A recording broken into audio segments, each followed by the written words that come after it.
Hello and welcome to Resilient Voices, where I get to speak to newfound heroes. My name's Brenda Dempsey. I'm the CEO of Brilliance Publishing, and this is my Giving Back Project 2021, where I invited amazing people to contribute to the book Resilient Voices. And I've got a newfound hero right with us today, and she is Andrea Smith. Hi, Andrea. Hi, Brenda. How are you? It's so nice to talk to you today. Yeah, lovely to get this opportunity to have a chat, Andrea, as always. So, Andrea, tell us why you said yes to being part of Resilient Voices. The reason I said yes to be part of Resilient Voices, Brenda, is because there's so many people out there. And as we come out of the pandemic, people before the pandemic started to beginning to end were trying to be strong, trying to be resilient, trying to show that they can cope. But as we come out, there's more and more, as it is Mental Health Awareness Week, more and more you'll see that people have been resilient, but the struggle is going to start to show in their demeanor, in their voices, because they've reached the end of their tether. They don't know which way to go. So I thought by sharing my story and how my journey, people will learn that they can do it. They can be resilient and they can find that space within them to fight a bit longer and to feel better about themselves as we start to come out. Yeah. So, and I know as well, Andrea, you do have a background in medicine. Tell us a little bit about that.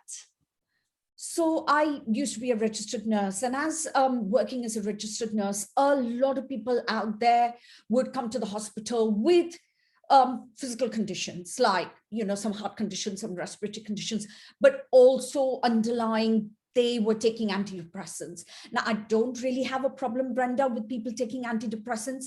What my concern was is they were not getting the root cause of their problem. So they were not finding their ways to be resilient, to find their way to work on their stress, to work on their anxiety, and to sort out what the reason what they were feeling all of these things. So I thought by becoming a therapist and with an approach that's so succinct and working with that stress and anxiety, that I'd be able to help these people. So I went out there and learned how to become a therapist and learned how to help people overcome their stress, manage it with stress management tips, techniques, find stress relief, anxiety relief, and cope with it. Because in my time, I've too had to learn how to do these things because of the challenges I face. So I thought I could teach people how to do that and feel better about themselves. Yeah. And of course, I see you've got your book up there. You're already an author, which is wonderful. And it's great when you write your own book. That's a journey in itself. But it's also good being a co-author because you're with like-minded people on the journey. Absolutely. So tell us a little bit about how you've built your resilience over the years. So over the years, I faced many challenges. I got a divorce and I was left becoming a single mom with two very young children that were 4.5 and 8. I didn't know where to turn, Brenda, and I didn't know how to find a way to cope with my challenges. So I then took a step back from the things I was doing. I was still working, but I took a step back and went to university. And I found that in theory, it's great, but practically to put these with children, coping with the house, it's quite difficult. So I learned techniques that would help me with that resilience. So I practice mindfulness, I practice meditation, I go into nature, take long walks. So by finding these tips and techniques and then doing a lot of research for the book, I found ways to cope with my resilience and to face my challenges head on, to learn to deal with it on a day-to-day basis. So I'm able to, look after my family better and look after myself better as well, which is really important. Yeah. And of course, for me, I talk about resilience being bounce back ability.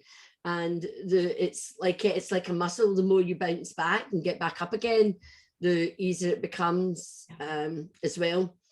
But let's think about the last, well, it's about 15 months now, where we all experienced something right across the world, a lockdown, being told you cannot leave your house, living in fear of a disease that we knew nothing about, but we saw the numbers soar, and it's taken millions of people's lives.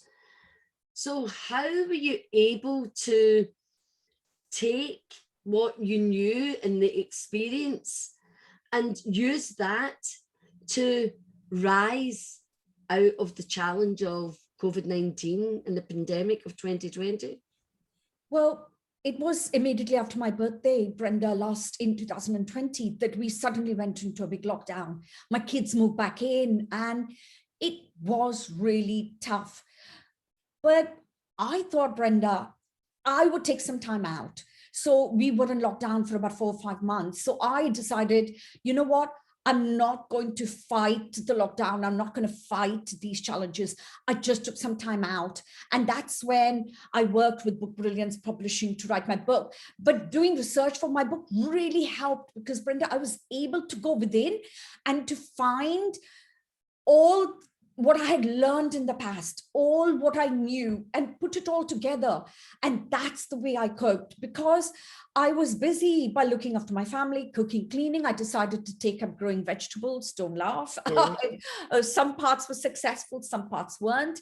I used to go for long walks, but I also learned by going within and finding, what I knew about stress, about anxiety, how to face them. And I put it all in the book, and that's the way I coped, because by putting all my knowledge and writing it down and getting Brilliance Publishing to help me piece it all together, all of these different pieces that I know, it really helped, because I was able to lay the groundwork and create a path where I could guide other people to walk on. And so as now, 15 months later, as you said, Brenda, we come out of this, I'm able to show people that, they don't have to be in that space. So 15 months has taught me a lot of how, by going within, being mindful of where I am, being mindful and meditating of who I wish to be, I was able to then come out of it and guide other people as well. So it has really helped.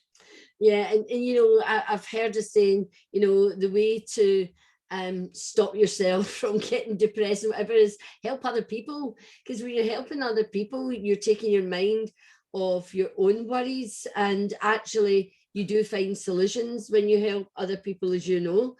And I love it, Andrea, because I know you walk your talk, and that's important to me. So moving forward, what would you say to people who are still in, they're still in the darkness, and they're still worried, they're still stressed, they're still fearful? What lasting advice about resilience would you give them? So my lasting advice to people is that they can just be who they're going to be, but they do need to find a way or seek help to find a way to come out of it. Because by not seeking help and by being in that darkness, they're not going to find the light.